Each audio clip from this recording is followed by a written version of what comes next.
What's up, everybody? It's your boy Charmaine, aka Terry McGinnis, coming at you with some KI ranked matches with your boy Jago.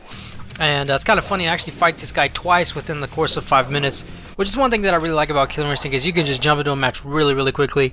And this first match, he kind of gave me some trouble. I ended up winning, but I had a little bit of a hard time figuring him out. He's a little bit crazy. And then the next match, I actually fight him again, and I destroy him. So that's what you're going to be seeing in the background.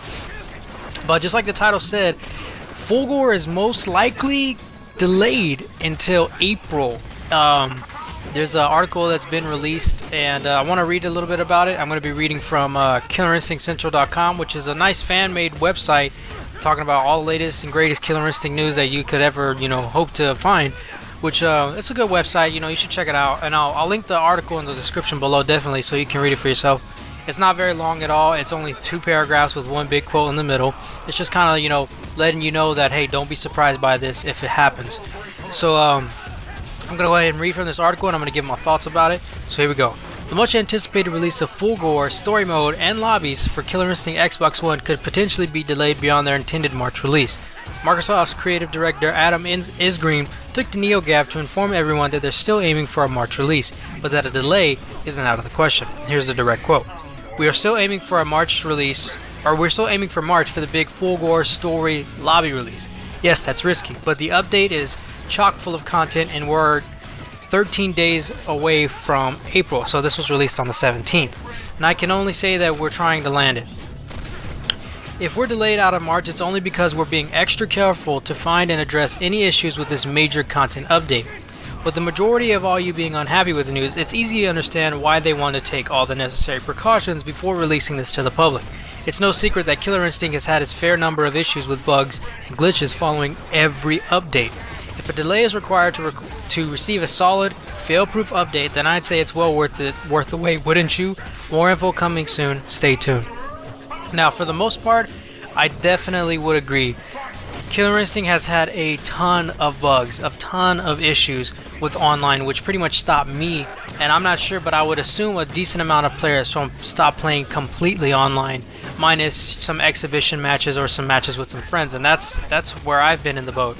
I've only been playing with my buddy Cretius because we both are pretty good at the game, we both have similar skills, and it's really fun to fight against him. But I for the longest time, I wasn't online because it was so broken. I couldn't get any matches, or I'd get the same match against a dude that's like 20 levels above me for 10 straight matches, or I would fight against someone who's really low, and it would provide me no challenge. That was a big mistake there with the EX laser sword. But I, for one, am definitely for having it delayed a little bit. The reason being is, as it's mentioned, every single update there's been issues. The jail system was completely broken. I feel bad because Double Helix, they have good intentions with the jail system and, addressing rage quitters, but it just didn't work out. It just didn't pan out the way it was supposed to be, and it really fucked up a lot of stuff for a lot of players. A lot of players. If someone rage quitted on you, you could potentially go to jail because you disconnected as well as they did, and it just didn't make a whole lot of sense. Spinal, when he first dropped, he's still fun to play, but he had game-breaking issues.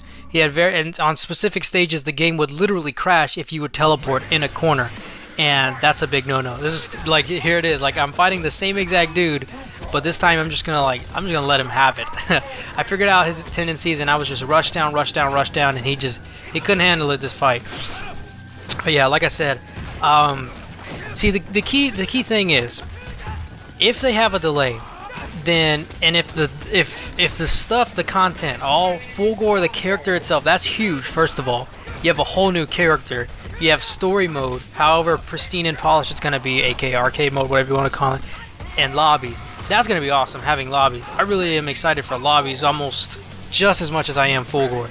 But if this does not come out solid and fail-proof like it's supposed to be, then there's some issues. Because yes, you let your fans know that, hey, we're gonna be delaying, but if it's not fail-proof like it's supposed to be, that's a huge issue. You just made fans wait for another bug-ridden update.